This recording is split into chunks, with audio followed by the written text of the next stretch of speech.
Hey guys, TCGLover here. How are you doing today? So today's video is going to be my 5 ways in which you can improve as a player. Now this is more pertaining to tier 2 tournaments, but this is overall how 5 ways that I think that you as a player can get better. Now you don't have to take this like as if it's gospel, but I believe that the way that I'm bringing these points to you today, I think that they're good all-round points that anyone can just take. Even if you do them already, which I'm sure you do a little bit of everything, you will be able to understand exactly why they're important, and then if you feel like you don't do them, then you can actually go ahead and do them, and you'll instantly see yourself get it better. So let's just go straight to it and we can elaborate into all of our points. So the first thing I would say is point 1 is scheduling your time. Now if you're going to be playing this game properly, when you're preparing for a tournament, little and often is best. Now if you are playing to prepare for a tournament and the tournament's coming up in a week, then you've got exactly 7 days to prepare for this tournament, and it's going to be a big tournament and you want to make sure that you're ready. Okay, you can be ready in an hour. You can prepare your deck list, you can get everything ready in an hour, you can play a couple of test hands, you can play a couple of people in an hour, you can do that. But if you actually want to win, you will need more than an hour. Most of the time you will need more than an hour. Okay, a lot of decks are linear, but realistically for your mindset to be prepared for a tournament, you're going to need to be playing for at least a few days. Okay, people like Patrick Hoban, he has admitted to playing 8 hours a day, and I personally feel like 8-hour sessions is not an effective way to go about playing this game. You will not be able to analyze your weaknesses effectively enough when you don't give your brain a chance to do something else. You play for an hour, okay, and that's a good amount of time, and then you take a 30-minute break doing something else. Maybe that be washing up, maybe that be the homework, maybe that be something else. Something like that where you can actually compartment your brain in such a way that you can come back to it and you're fresh again, so that you can play a bit more and that you're not too grogged down, in case, especially if you go on a losing streak, you don't want to have to keep losing and losing and then going, oh, I'm not getting better, and then you start making changes that are not favorable and you actually make your deck worse. That is the worst thing that you want to happen. You don't want to start making changes and then not really realizing what your deck's doing anymore. So that would suck. Part 2, drink more water. Now this one is kind of obvious, but drinking more water is actually a really good idea and a lot of people do it. When you go to a tournament, definitely during the weekend of an event, let's say it's a Nationals or Euros or a World Championship qualifier where it's 2 days, you will get very little sleep. Okay, if you manage to pull off an 8-hour sleep in between Saturday and Sunday, a round of applause to you, because you're going to be the 1% who manages to do that. Drinking water, actually, it doesn't actually fill the gap. Okay, if you get only 4 hours sleep and you're looking to get another 4 hours and you can't find that 4 hours because you've got to get up, get ready and go, okay, because that's going to be the case. Water basically is allowing your body processes, especially because your body needs enough sleep so that it can function effectively. Okay, your metabolism gets worse, you start to feel like shit because your brain hasn't actually had enough time to relax. But water helps bridge that gap a little bit because it's giving your body something to do. It wakes it up. It actually water goes all around your body and it actually gets supplied to the right places. Your body needs water, especially when you're tired. You need to fill the void in a way that you can actually come into the tournament even if you don't have enough sleep and you've got the energy because you're young and you can, and you need to drink water to make sure that you have enough go to actually win this tournament. It's really important.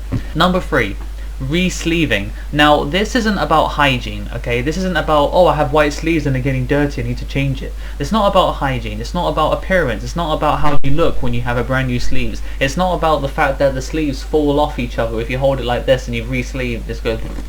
It's about being fresh, it's about being ready. It's about when you re-sleeve your deck, you've played your deck for God knows how many hours. Okay, let's say that you do number 1 and you've scheduled your time and you play for about 4 hours a day and you've taken breaks and you're really ready for this. The fact is, any losses that you had during your playtesting, any losses that happened in the past, if you re-sleeve your deck, it becomes 0. Okay, you're not starting from -10, okay, you're starting from 0. Any positivity that you had, okay, it's still there because you know that your deck is good, but you will be starting at 0 and you'll be able to go into the tournament with a brand new sleeve deck, and you know what your deck is like, you know all 40 cards of your deck, you know your extra deck, side deck, everything like that is exactly the same, but you're not tilted. You are no longer tilted because you have this brand new deck, all nice and sleeved and lovely looking, and you are ready to go into this tournament knowing that anything that happened bad in the past, you can just throw that away, and what happens today is what's important. Everything else doesn't matter.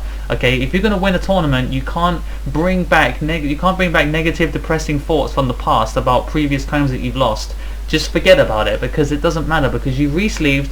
You know, you're going to be playing your best today, and that's exactly what you need to do to win the tournament. Number 4, networking. Networking is something that YouTubers do, trying to be cool, you know, where they make really shitty content, and then they go around and get people to put their channel on their channel and then do guest uploads and stuff like that. Okay, networking is a stupid thing in some ways, but in some ways, in Yu-Gi-Oh!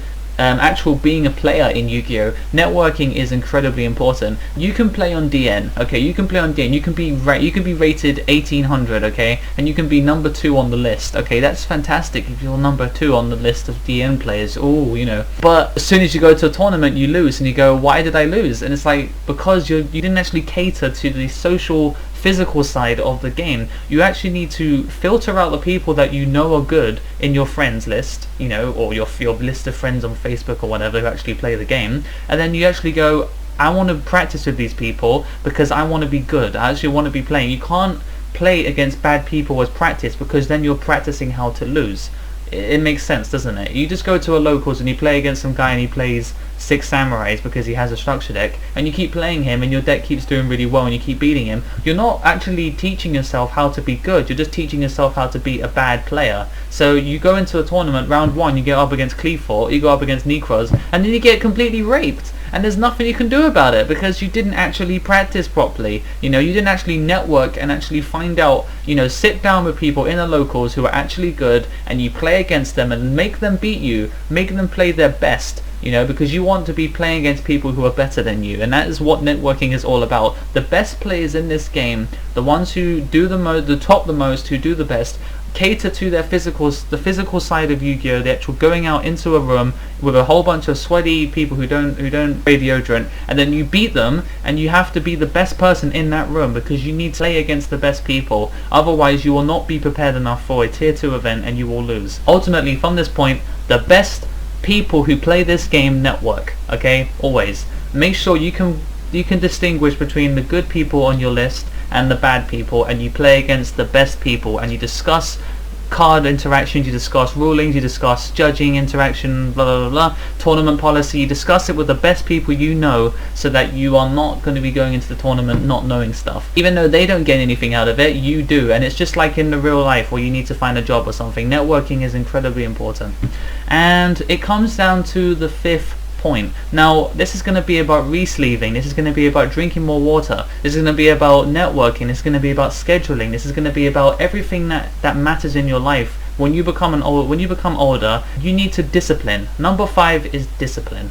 Now, part of growing up is about accepting that you have responsibilities, okay? If you're a 14-year-old, right, who just plays video games, right, and has a obey hat, right, a cap, and he has like a hoodie with Monster on it, okay, and he wears khaki shorts, you know, you've seen the kind of people that look really dumb. If they just play video games all day and they don't actually have any structure whatsoever, then they're not going to be good players. Nobody depends on them. They don't have any responsibility whatsoever to be a good player, okay? They don't really know what they're doing. They just kind of play the game because they just like it. But in fact is that if you want to be good at this game, you need to have some discipline in your life. You need to drink water, okay? You need to tell yourself why water is important. You actually have to give a shit about what goes in your body. You have to re-sleeve because you don't want your tilting from previous times that you were practicing. You don't want that to affect you in the future. You want to get enough sleep so that when you wake up you feel fresh, so that you actually feel good, your body feels good, you actually want to go and win this tournament. It actually makes you feel glad that you're here and you feel like you're the best that you can be. A perfect example of this would be Simon He. Before he got banned because there was some kind of nail marking with cards that happened in a European YCS, Simon He was a perfect example of someone who did all of these things, who had great discipline, okay? He slept as much as he could possibly sleep. He was like, no, I'm not going out for a drink on Saturday night. I'm going to try and, I'm on day 2 now, I'm actually going to go to bed and get 8 hours sleep, okay? He drank water constantly constantly. He never stopped drinking water. He didn't drink anything else. He never drank Mountain Dew. He never drank Lucozade or Coke or anything. He just drank water, and that was it. And it gave him everything he needed to win tournaments, okay, and win YCSs. Also did something which I imagine you people would never do, but he actually went for a jog the morning of an event, okay? If it was Saturday morning and the tournament's going to start at 12, he would go for a jog at about 7. He would pre-register the day before because he wanted to be prepared, of course, that makes sense. But the morning of Saturday, he would get up at like 5 o'clock in the morning after having 8 hours sleep, and then he would go and have a jog and then get his body invigorated and drink loads of water and prepare your body and your mind for this tournament. And then he would end up, I think he won back-to-back YCSs. So how can you discredit someone like that? Even though he got banned, how can you discredit someone for anything that they did that got them banned? That even though they won back-to-back YCSs, after doing stuff like that, after drinking water, after sleeping 8 hours, after going for a jog, after preparing as much as you can to win the event, how can you discredit someone like that? I mean, clearly everything that he did was because he disciplined himself, and it ended up winning him, and it was nothing to do with his deck. It had nothing to do with that. He was obviously you have to assume that the deck is good. The half of the battle of a tournament is actually being prepared yourself, because you don't make misplays, because you can't make misplays, because you're absolutely in the zone, okay? And you can't not be in the zone as long as you follow the right steps, you know, as long as you discipline yourself and that you prioritize things like water, things like preparation, you know, all that stuff. It's really important. It's your self-worth in this case, and the ability to handle your responsibilities as a person, you know, as you get older, as you realize what's important about yourself, you know, what makes you perform as a better person, you know, having a job, having things to do, getting older, being a student, you know, all that stuff, is that you start to realize that time becomes a currency. When you're 14, you don't have time as a currency because you have infinite time. You have as much time as you want. There is no one's stopping you for just going out and just rolling in the grass or something like that, because no one's going to say get back in here and do your job or something, because you don't have a job because you're 14. It's like you don't actually have any structure. That's my point. Discipline in Yu-Gi-Oh is important because it's just like everything else in your life. You need to prioritize it and realize that if you're going to be spending a weekend playing this game, you've got to play it properly. You've got to be disciplined. You've got to say, if I'm going to be wasting my time doing this, I may as well do it right, because there's not enough time in my life that I can do everything I want. So if I'm going to pick certain things in my life to do, I'm going to have to do everything correctly, right? If I'm going to make money, I'm going to make loads of money, okay? If I'm going to get up in the morning to get up early and do something, get up at 6, don't get up at 8. Get up at 6 and do it properly, okay? If you want to get 8 hours sleep, don't go to bed at 2 and then get up at 10, okay? Go to bed at 10 and get up at 6. It makes sense, doesn't it? Because then you have more time, and that you're just better structured mentally to actually handle the day, okay? And that could be a tournament day, that could just be a normal day of your life, okay? And ultimately, you're only young once, so make it count. That's it. Because if you don't live your life young properly, and you don't discipline yourself correctly, then you will have wished that you had done something better with your time than playing Yu-Gi-Oh! And as simple as that. So anyway guys, thanks for watching. Comment down below your opinions. Don't forget to like, comment, subscribe, and until next time, the TCG Lover is out.